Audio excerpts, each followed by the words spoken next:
Bienvenidos nuevamente al programa Buena Salud. Mi nombre es María José Jamó y soy nutricionista y educadora de salud.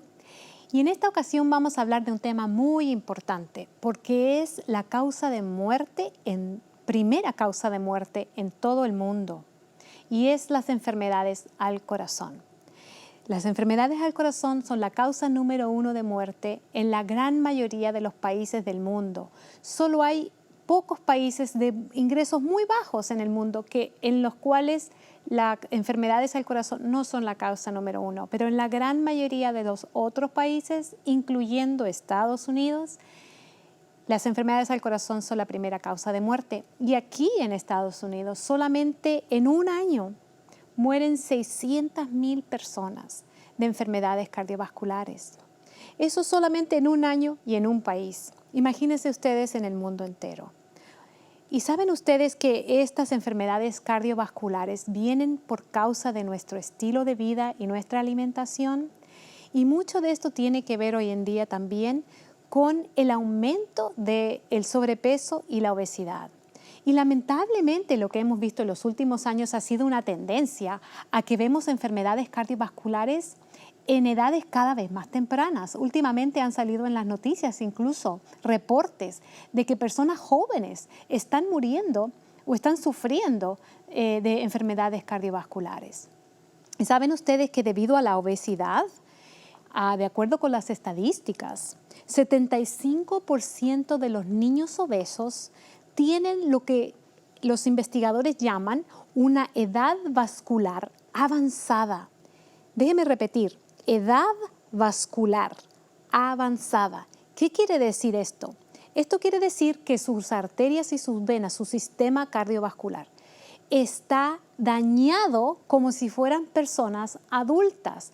Muchos de estos niños ya a edades tempranas, 10 años o menos incluso, ya empiezan a tener lo que son muestras de que ya se está empezando a acumular en sus arterias placa arterial, los comienzos de lo que puede llegar a ser una enfermedad cardiovascular o arteriosclerosis. Pero ya hace muchas décadas que se sabía que las enfermedades cardiovasculares pueden comenzar a una edad temprana.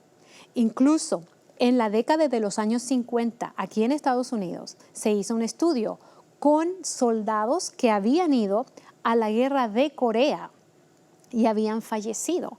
Y estos eran hombres jóvenes porque eran soldados del ejército, no eran personas mayores de edad, eran hombres jóvenes. Y se encontró que 77% de estos soldados que habían fallecido y que se les había hecho una autopsia, 77% de ellos ya tenían evidencias visibles de arteriosclerosis coronaria. Es decir, ya tenían un comienzo de acumulación de placa en el interior de sus arterias.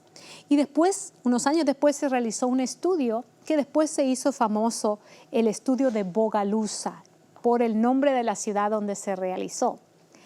Y en este estudio se encontró que 85% de los adultos entre 21 y 39 años, estamos hablando de personas relativamente jóvenes. Sin embargo, 85% de ellos tienen ya cambios arterioescleróticos en sus arterias coronarias. Es decir, ya hay una acumulación de placa que con el tiempo se va acumulando cada vez más al punto de que puede llegar a taparse completamente. Y de acuerdo con algunos expertos, las personas que viven en Estados Unidos, si consumen la dieta americana convencional y tienen más de 40 años de edad, sus probabilidades de tener arteriosclerosis son alrededor de un 95%. Algún nivel de arteriosclerosis, tal vez no el más avanzado, pero ya hay acumulación de placa en esas arterias. Y como ustedes saben, cuando la acumulación de placa puede llegar a ser muy severa, puede llegar a producirse coágulos en estas arterias coronarias y entonces se produce lo que le llamamos un ataque al corazón o infarto al miocardio. Y sabemos que hay factores de riesgos ya bastante conocidos, como por ejemplo los niveles altos de colesterol en la sangre. De hecho, tal vez usted ha ido a un doctor y se ha hecho algún examen para saber cuánto usted tiene de colesterol. Y sabemos que las autoridades médicas nos han dicho que lo ideal sería tener el colesterol en menos de 200. Estamos hablando del colesterol total. Y también nos dan pautas con respecto al colesterol malo, el colesterol bueno, los triglicéridos, etc. Pero ¿saben ustedes que se hizo un estudio muy interesante donde se siguió personas de una ciudad que se llama Framingham, en el estado de Massachusetts? Y ¿saben ustedes que lo que ellos encontraron es que a través de las décadas que habían seguido a personas por mucho tiempo en esta ciudad, encontraron que las personas que tenían el nivel de colesterol a menos de 150 nunca padecieron de un ataque al corazón. Es decir, nunca hubo una persona que tuviera un colesterol de 150 o menos que alguna vez hubiera padecido un ataque al corazón. Pero más arriba del 150 ya existía, aunque sea un riesgo pequeño. Podemos concluir entonces que el nivel óptimo de colesterol es menos de 150 si nunca queremos tener un ataque al corazón, porque ya pasando los 150 ya empieza a haber, aunque sea un riesgo pequeño, pero ya hay riesgo. Pero sin embargo se sigue recomendando 200 con respecto al colesterol total, porque muchas tal vez autoridades piensan que 150 sería una meta demasiado ambiciosa y la mayoría de las personas no podrían llegar a tener esos niveles tan bajos. Sin embargo, si queremos tener un nivel de colesterol óptimo, sería bueno saber cuáles son las causas por las que sube el colesterol. En esta ocasión, en este programa, quiero informarles acerca de cuáles son las 3 principales causas por las que sube el colesterol. Si ya sabemos cuáles son las causas por las que sube el colesterol, podemos nosotros tal vez tratar de evitar estos factores. Vamos a hablar entonces de la causa número 1 por la cual sube el colesterol. Y está relacionada con el sistema digestivo. Por eso tenemos aquí este modelo que nos va a ayudar a entender el sistema digestivo y cómo nosotros procesamos los alimentos. Bueno, resulta que en parte de nuestro sistema, en nuestros órganos internos, aquí hay un órgano muy importante y es el hígado. El hígado tiene muchas funciones. Entre ellas, el hígado, tal vez ustedes no sepan esto, pero los voy a mencionar, el hígado produce colesterol. De hecho, el colesterol es necesario. Hay ciertas funciones en el cuerpo humano que dependen del colesterol. Por ejemplo, hay hormonas y otras ciertas sustancias en el cuerpo que necesitamos, que son hechas de colesterol. De hecho, hay una sustancia que produce el hígado que ayuda a la digestión. De hecho, ayuda a digerir las grasas. Y esta sustancia se llama bilis. Y está guardada en una bolsita que aquí no se ve, pero que se llama la vesícula biliar. La bilis está hecha de colesterol también. Todos los animales, aparte del ser humano, que tienen hígado, también producen colesterol. Entonces sabemos que, por ejemplo, las vacas tienen hígado. ¿Será que las vacas tienen entonces colesterol? ¿Qué piensan ustedes? La respuesta es sí. Si un animal tiene un hígado, su hígado produce colesterol, por lo tanto también tiene colesterol en su cuerpo. Por ejemplo, otro animal vendría siendo el pollo, por dar un ejemplo. El pollo tiene un hígado y ese hígado también produce colesterol para las funciones de su cuerpo. Incluso el pescado, los pescaditos que nadan en el mar, también tienen hígado.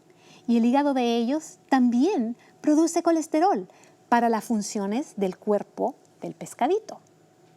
Entonces, cuando nosotros consumimos, por ejemplo, un pedazo de carne de vaca, o un pedazo de carne de pollo, o un pedazo de carne de pescado, estamos consumiendo colesterol que se encuentra en el cuerpo de estos animales, pero que era para las funciones de ellos. Entonces, la primera manera en que sube el colesterol es cuando nosotros consumimos alimentos que contienen colesterol, que era para el uso de esos animales de los que provienen esos alimentos que estamos consumiendo. Cuando yo como carne de vaca, estoy consumiendo el colesterol de la vaca. Cuando yo como carne de pollo, estoy consumiendo el colesterol del pollo. Cuando yo consumo pescado, estoy consumiendo el colesterol del pescado. Mi cuerpo ya produce colesterol. No necesito el colesterol agregado de otros alimentos animales. La primera manera en que sube el colesterol es cuando consumimos alimentos que ya tienen colesterol y que agregan aún más al colesterol que ya produce nuestro cuerpo en el hígado. Esa es la primera manera en que sube el colesterol. La segunda manera es la siguiente. Aún si yo como un alimento completamente vegetariano, por ejemplo, si yo me como un plato de papas fritas, las papas son un vegetal y lo hago con aceite vegetal, 100% vegetariano el platillo. ¿Será que es saludable? Probablemente ustedes saben que no es saludable porque es muy alto en grasas. Cuando yo consumo algún alimento que es alto en grasas, entra en mi estómago y entonces el estómago envía un mensaje al hígado, porque esas grasas que están en el estómago deben de ser digeridas. Y para ser digeridas, el hígado necesita producir lo que dijimos anteriormente, la bilis. La bilis después es enviada a los intestinos donde se produce la mayor parte de la digestión de las grasas. Cuando yo consumo más grasas, más mensaje envía el estómago al hígado para producir más bilis, para entonces digerir toda esa cantidad más alta de grasas. Entonces, mientras más cantidad de grasa yo consumo, más colesterol debe producir mi hígado para poder digerir todas esas grasas, es decir, con la bilis que está hecha de colesterol.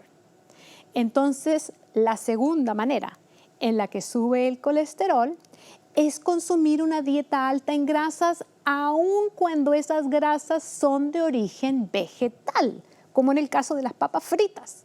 Aunque son vegetarianas, por el hecho de ser altas en grasa, nuestro cuerpo necesita producir más colesterol para hacer bilis, para digerir las grasas. Esa es la segunda manera. La tercera manera en la que sube el colesterol es lo siguiente.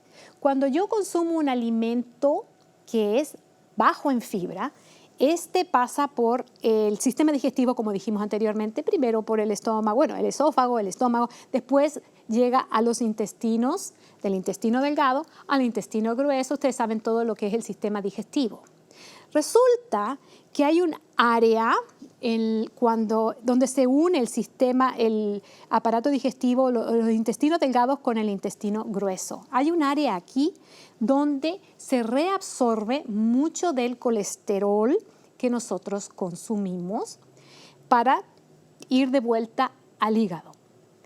Cuando yo consumo una dieta baja en fibra, el colesterol no tiene de qué afirmarse. Resulta que la fibra atrapa el colesterol. Cuando yo consumo una dieta baja en fibra, el colesterol está más libre, no está tan atrapado. Entonces, cuando llega a esta área que indiqué anteriormente, que está donde se une el intestino delgado con el intestino grueso, ese colesterol es más fácilmente absorbido, reciclado se puede decir, y enviado de regreso al hígado. Pero cuando yo consumo una dieta alta en fibras, el colesterol, al estar atrapado con las fibras, al llegar a esta sección del intestino, no puede ser reabsorbido tan fácilmente porque está unido con las fibras. Es como si las fibras lo mantuvieran atrapado. Entonces, mucho menos colesterol se reabsorbe y vuelve a ir al hígado. Entonces, la tercera manera en que sube el colesterol es cuando consumimos una dieta baja en fibras, porque entonces el colesterol es más libre de ser reabsorbido. Resumen, manera número 1, cuando consumimos colesterol de otros animales, que es para las funciones de ellos, para sus funciones corporales. Segunda, es cuando consumimos una dieta alta en grasas, ya sean animales o vegetales. No importa entonces de cuál sea el tipo de grasa, porque ambas grasas necesitan ser digeridas y para eso necesitamos producir más bilis, el cual está hecho de colesterol. Tercera causa por la que sube el colesterol es cuando consumimos una dieta muy baja en fibras, porque más del colesterol que producimos es entonces reabsorbido, es reciclado, reutilizado y entonces en vez de ser eliminado como hubiera sido lo ideal si consumiéramos una dieta alta en fibras. Y lo triste de todo esto es que muchas de estas grasas que estamos absorbiendo en nuestros intestinos son llevadas también a las arterias y ahí donde se empiezan a acumular en el interior de las arterias y empiezan a formar la famosa placa arterial. Muchas de ellas, estas arterias están en nuestro corazón y por eso entonces llegamos a desarrollar enfermedades coronarias. Pero también mucha de esta grasa va a parar al hígado mismo. Y muchas veces el azúcar que consumimos también se transforma en grasa que se acumula en el hígado.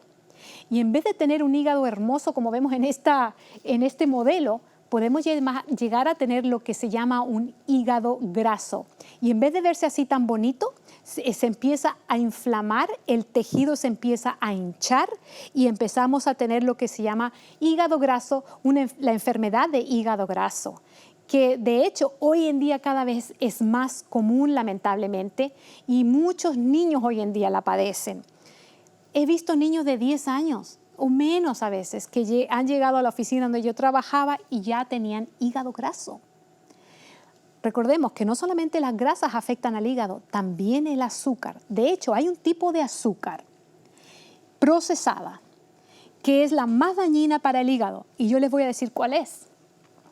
Este tipo de azúcar se llama fructosa.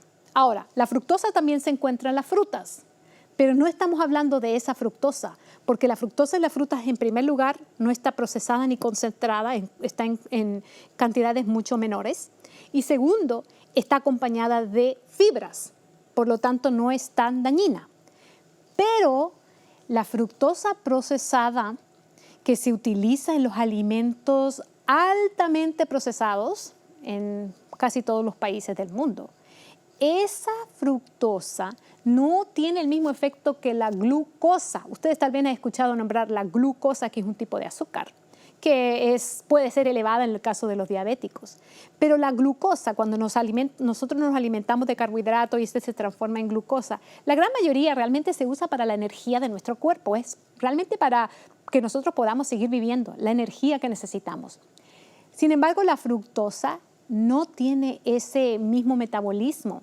De hecho, la gran parte de la fructosa es absorbida por el hígado y esta fructosa es transformada en grasa. El exceso de fructosa puede llevar también a tener hígado graso. Y lo más preocupante de todo es que mucha de esta fructosa se encuentra en algo que los niños y los jóvenes consumen en altas cantidades. Y estas son las bebidas gaseosas o refrescos o sodas.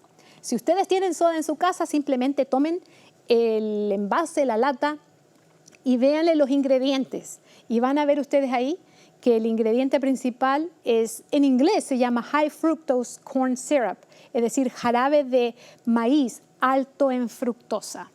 Esta es una fructosa procesada y concentrada que puede llevar a dañar nuestro hígado y también obviamente nuestro sistema cardiovascular. Eso es lo que estamos hablando hoy en día, que es las enfermedades coronarias. Ahora, ¿cuáles entonces son los factores de riesgo para las enfermedades coronarias? Número 1, alto colesterol. Ya mencionamos cómo sube el colesterol. Pero déjeme decirle que si usted reduce su colesterol 2 a 3%, 1%, esto le reduce su riesgo de un ataque al corazón en 2 a 3%. Imagínense ustedes el impacto que tiene bajar el colesterol alto. Número 2, fumar. Las personas que fuman pueden ver una disminución en el riesgo de ataques al corazón de un 50 a un 75% en 5 años después de dejar de fumar. Así que imagínense ustedes qué tremendo. Otro factor de riesgo muy importante es el sobrepeso o la obesidad.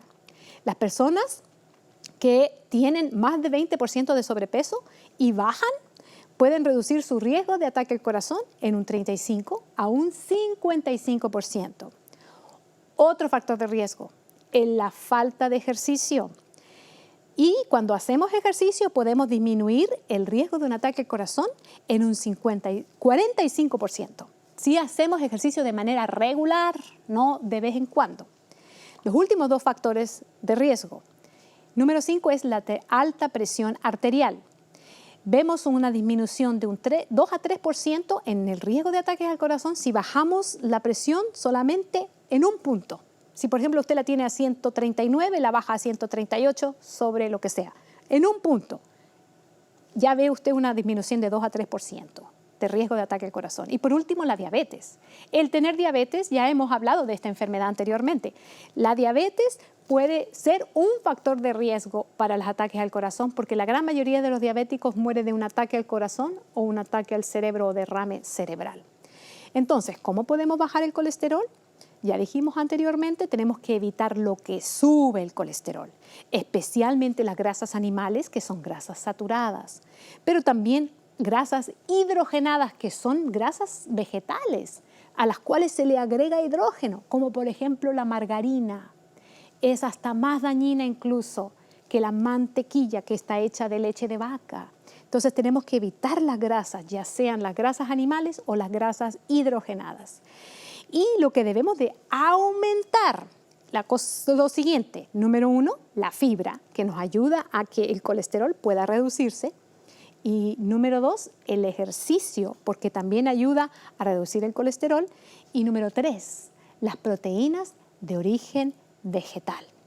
Entonces, cuando nosotros hacemos estos cambios en nuestra dieta, podemos obtener los resultados que se obtuvieron ya hace casi 3 décadas en un estudio que fue uno de los estudios pioneros.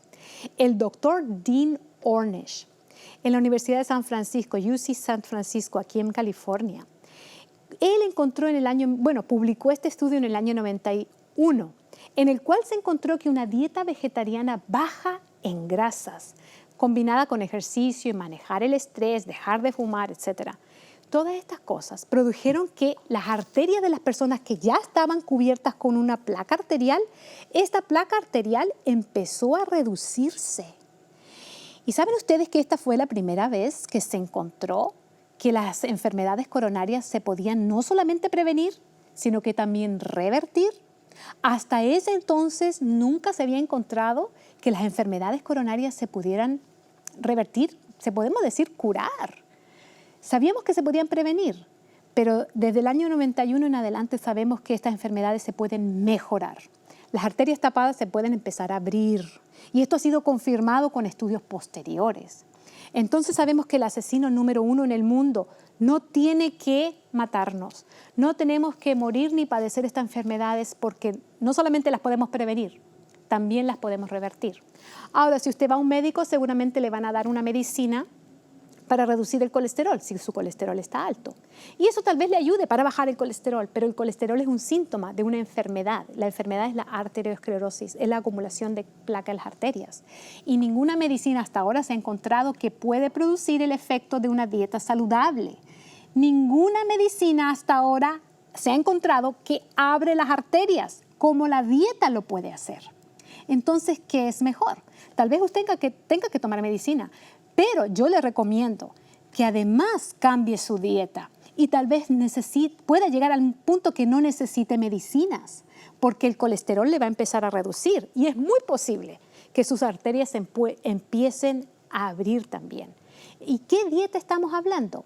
El doctor Dean Ornish encontró que la dieta que ayudaba a reducir la placa arterial es una dieta baja en grasas, como dije anteriormente, pero basada en alimentos de origen vegetal, prácticamente vegetariana. La primera vez que él hizo el estudio era vegetariana y después la hizo completamente vegetariana, 100% o lo que llamamos vegana. Y ellos encontraron que esta dieta de alimentos no procesados de origen vegetal fue la que pudo abrir las arterias de las personas que tenían enfermedad coronaria, algunos de ellos tan avanzadas que se les había dicho, ya no podemos hacer nada por usted, ya váyase a su casa prácticamente a morir porque la medicina ya no puede hacer nada por usted. Enfermos desahuciados. Sin embargo, al seguir este tratamiento, pudieron mejorar de tal manera que vivieron décadas después de este estudio. Y resulta que esta dieta es la misma que está en armonía con la palabra de Dios, con la Biblia. En las Escrituras encontramos un versículo Está ahí en el primer capítulo de la Biblia. Génesis 1:29 dice lo siguiente. Y dijo Dios, he aquí os he dado toda planta. Noten que dice planta, es decir, alimentos de origen vegetal. Toda planta que da semilla y que está sobre la tierra. Y todo árbol en que hay fruto y que da semilla, os serán para comer. Esa es la instrucción original de Dios para el hombre. Consumir una dieta basada en plantas, en alimentos de origen vegetal. Después Dios le agrega una cosa más. En Génesis 3:18 dice, y comerás plantas del campo. En otras versiones dice hierbas del campo. Estamos hablando de esos vegetales de hoja verde, las lechugas, las acelgas, las espinacas, las hierbas del campo. Resulta que estos alimentos son los más concentrados en nutrientes que cualquier otro alimento en la dieta humana. Dios sabía que teníamos necesidad de consumir minerales, vitaminas, antioxidantes, todos estos alimentos vitales para nuestra salud, y los puso en estas plantas que nosotros necesitamos consumir de manera diaria para poder vivir una mejor salud, con una mejor salud y una vida más abundante. Ahora, déjeme decirle que hay algunas otras cosas que también ayudan a reducir el riesgo de tener ataques al corazón. Por ejemplo, desayunar, porque las plaquetas que se forman para hacer coágulos que tapan las arterias del corazón están más pegajosas antes de tomar desayuno. Una vez que usted toma desayuno, se hacen menos pegajosas. Desayunar diariamente puede ayudarle a evitar un ataque al corazón. Otra cosa es consumir granos integrales o cereales integrales que ayudan a reducir el colesterol. Y la otra cosa muy importante es el ejercicio. Y por último, reducir el estrés, que también ayuda a reducir las enfermedades coronarias. Los voy a dejar con un versículo. Dice así, os daré un corazón nuevo y pondré un espíritu nuevo dentro de vosotros. Y quitaré de vuestra carne el corazón de piedra y os daré un corazón de carne. Para mí este versículo tiene aplicación espiritual, pero también una aplicación física. Dios quiere darte un corazón nuevo. Dios quiere darte nuevas arterias, no bloqueadas con colesterol. Dios quiere darte un corazón que pueda palpitar cada día de manera abundante para que tú puedas vivir una vida larga sin tener que padecer enfermedades que son provocadas por nuestro estilo de vida, que no está en armonía y va en contra de la palabra de Dios. Te invito en esta ocasión a seguir la palabra de Dios y consumir una dieta que te va a llevar a reducir el riesgo de enfermedades coronarias. Que Dios te bendiga.